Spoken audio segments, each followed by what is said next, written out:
మాట్లాడాలా? ఊర్లో ఏం చేస్తుంటావు? నేను ఏవి చేయడుగా గాలికి తిరుగుతుంటాడు. Air force. ఎయిర్ ఫోర్స్ అక్క. ఓకే. గర్ల్ ఫ్రెండ్ ఉందా? సినిమాలో లేదు, బయట కూడా లేదు. ఇదే అడిగిన దానికి మాత్రమే ఆన్సర్ ఇవ్వు. లేదు, నా కోసం చాలా మంది టైటిల్స్ కోసం వెయిట్ చేస్తున్నారు, అందుకని. అయితే మాట్లాడు. ఓకే, అందరికీ నమస్కారం అండి. థ్యాంక్ యూ అక్క, ఆవకాయ పంపించావు, బాగుంది, చాలా బాగా చేసింది సుమక్క ఆవకాయ. ఇక్కడికి వచ్చిన పెద్దలందరికీ పేరు పేరు నమస్కారం పెట్టుకుంటాను నేను ఇప్పుడు. సరే, ఇక్కడికి వచ్చిన పెద్దలందరికీ పేరు పేరు నమస్కారం అండి.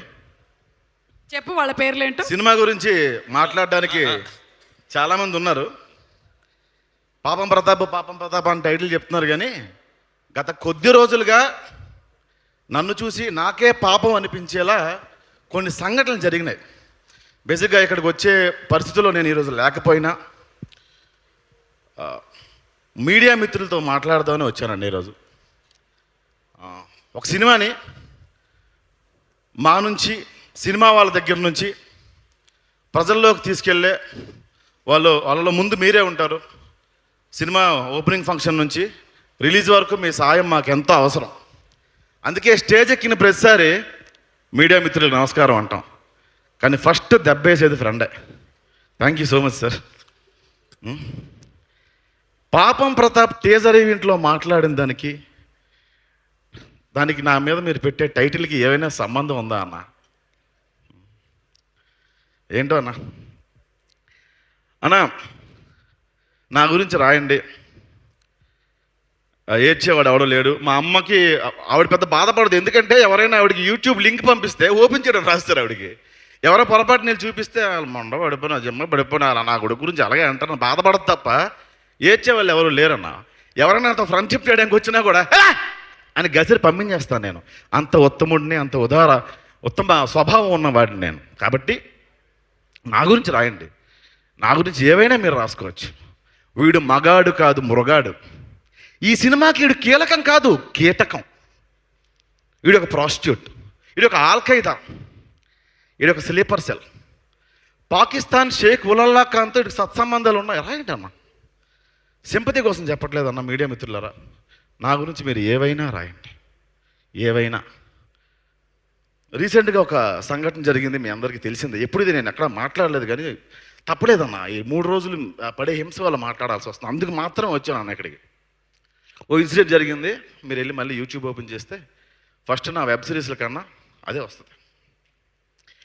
అది మర్చిపోయి, ఆ మచ్చని మర్చిపోయి సార్, అరే గెలుద్దాం, మళ్ళీ ఓ మచ్చపడింది, దాన్ని తుడిపేసుకుందాం, మళ్ళీ పని చేసుకుందాం అన్న.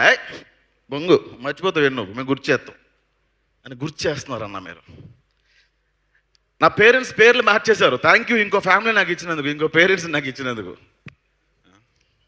నా గురించి మీరు ఏవైనా రాసుకోండి నా సింపతి కోసం, అది గెయిన్ చేయడం కోసం ఖచ్చితంగా నేను చెప్పట్లేదు. నా గురించి రాయండి, ప్రాస్టిట్యూట్ అని రాయండి, నేను డబ్బులకి వెళ్తానని రాయండి అన్న, ఎనీథింగ్ రాయండి, నాకేం పర్లేదు. కానీ వేరే వాళ్ళ పేర్లు మాత్రం, వేరే ఆడపిల్లల పేర్లు మాత్రం దయచేసి ఇన్వాల్వ్ చేయకండి అన్న. నా గురించి మీరు రాయండి. ఆ రోజు బియ్యం డబ్బులు వస్తాయంటే ఇంకా రాయండి, ఎనీథింగ్ ఏమైనా రాసుకోవచ్చు, మీరు ఏమైనా రాసుకోవచ్చు. మీకు నాకు తెలుసు అన్న, మీ అందరూ ఇందులో జర్నలిజం చేసే వాళ్ళు ఎంతమంది ఉన్నారో నాకు తెలియదు, కానీ ఎందుకంటే మీ దగ్గర నుంచి నేను వచ్చా, అలా కెమెరా పట్టుకొని ఇలా వీడియోలు కవర్ చేసుకుంటూ, షార్ట్ ఫిల్మ్లు చేసుకుంటూ, సినిమాలో రాస్తే నాకు క్యారెక్టర్ ఇవ్వకపోతే నేను సీరియల్లోకి వెళ్ళి రాసుకున్నాను అన్న. కంటెంట్ మొత్తం రాసిన తర్వాత ఒక బిర్యానీ 1000 రూపాయలు ఇచ్చేవాళ్ళు సార్. 11 వర్షాలు రాసేవాడిని నేను, చేతులు ఖాళీ ఉండేవి సార్, అప్పట్లో రాసుకుంటూ ఉండేవాడిని. ప్రొడక్షన్ హౌసుల్లో మెట్లు ఉంటాయి కదా డార్లింగ్, చెప్పులు పెట్టి తీసి లోపలికి వెళ్తారు కదా, చిన్న బిగ్ షాట్, దాని ఏమంటారు, ఏమంటారు, ఇంకా ఉంటాడు చెడ్డీలు, బాక్సర్, అది వేసుకొని అట్టపట్టుకుని ఇలా కూర్చొని రాసుకుంటే ప్రొడ్యూసర్లు అనేవాళ్ళు సార్, ఆడికి చెప్పండి రా, గెస్ట్లు వస్తారు, ఆడు మెట్ల దగ్గర కూర్చొని రాసేస్తున్నాడు, ఆడికి చెప్పండి రా అని. సో ఎవరు వస్తున్నారో ఎవరు రావట్లేదో అదేం ఫరక్ పడకుండా రాసుకునేవాడిని, ఎందుకంటే చేతులు చాలా ఖాళీగా ఉండేవి, అందుకే అట్లా రాసుకునేవాడిని నరేష్. ఆ తర్వాత తిరిగారు.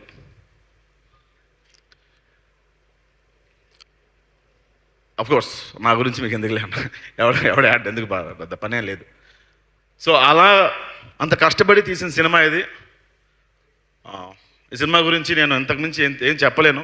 Thank you so much Rakesh గారు. నేను క్లైమాక్స్ 4 రోజులు డేట్లు ఇవ్వకపోయినా మీరు ఆగి నా కోసం మీరు నా క్లైమాక్స్లో కొన్ని నేనే సీన్స్ యాడ్ చేసుకునే అవకాశం మీరు నరేష్ గారు కల్పించారు.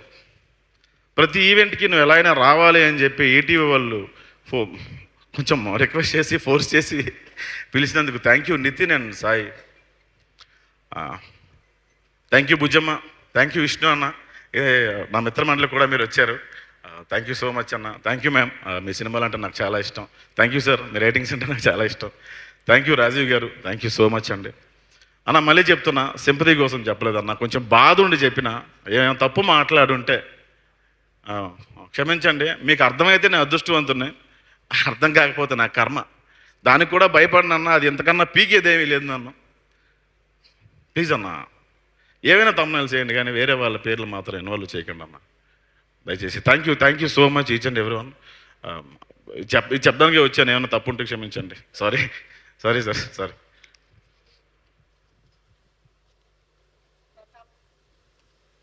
ప్రతాప్, ఇప్పటి నుంచి నువ్వు కాదు, పాపం ప్రసాద్. నేను ఇచ్చే ఆల్రెడీ మగాడు కాదు మృగాడు అని మంచి టైటిల్ ఇచ్చాడు, భలే ఉంటుంది. అయ్యో బాబోయ్, షేర్లు పడతాయి. అది అంత మంచిదే జరుగుతుందిలే ప్రసాద్ నీకు, ఓకేనా? అంతే అంట. అంతే. దీనికి మాత్రం బ్యాక్గ్రౌండ్ మ్యూజిక్ ఏంటి అన్న, షేర్లు పడతాయి. అర్థమైందిగా, అది matter. Thank you Thanks, okay. Thank you.